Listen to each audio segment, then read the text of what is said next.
আসসালামু আলাইকুম, সবাইকে আমন্ত্রণ জানিয়ে আজকের ভিডিও শুরু করছি। আজ আবারও তোমাদের সঙ্গে শেয়ার করতে চলে এসেছি আমার আম্মুর ঈদ শপিং পার্ট 2।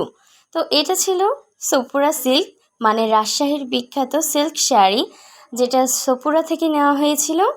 আর রাজশাহীতে কিন্তু অনেক দোকান আছে সিল্ক শাড়ির, আর এই সপুরাটাই হচ্ছে সবচেয়ে বেশি বড় আর ভালো একটা দোকান।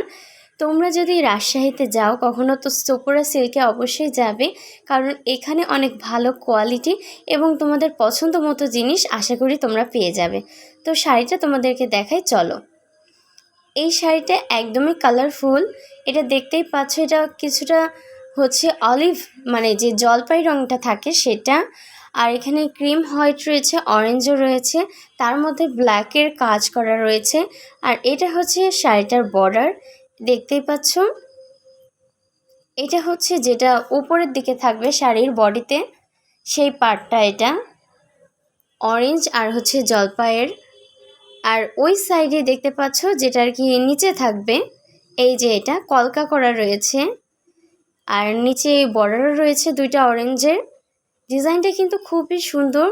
আর রাজশাহী সিল্ক খুবই বিখ্যাত একটা শাড়ি, এমন কেউ নেই যে রাজশাহী সিল্ক চেনে না বা পছন্দ করে না। মেয়েদের মধ্যে এটা একটা পছন্দের শাড়ি। আর এবার তোমাদেরকে দেখাতে চলেছি এর আঁচলটা। আঁচলটা আরও সুন্দর, কারণ এখানে হোয়াইটের কোনো কাজ নেই, শুধু রয়েছে জলপাই, অরেঞ্জ আর ব্ল্যাকের। আঁচলটা আমার সবচেয়ে বেশি পছন্দ হয়েছে বডির তুলনায়। যারা এখনও আমার চ্যানেলটি সাবস্ক্রাইব করনি, অবশ্যই সাবস্ক্রাইব করে আমার পাশে থাকবে। আর ফেসবুক পেজ থেকে দেখলে ফলো করবে। আর যারা সাবস্ক্রাইব করেছো তাদেরকে অসংখ্য ধন্যবাদ। আর এই যে দেখো, তোমাদেরকে দেখাচ্ছি কতটা সফট, একদম আমার হাতের মুঠোয় কিন্তু এত অনেকখানি কাপড় চলে আসলো। আর এই যে দেখতেই পাচ্ছ কতটা সফট শাড়ি। আর এগুলো পরে কিন্তু খুবই আরামদায়ক, গরমের মধ্যেও খুবই ভালো হবে পরে। আর আমার কিন্তু চ্যানেলে আমার আম্মুর ঈদ শপিং পার্ট 1ও দেওয়া হয়েছে, তোমরা চাইলে গিয়ে দেখে আসতে পারো।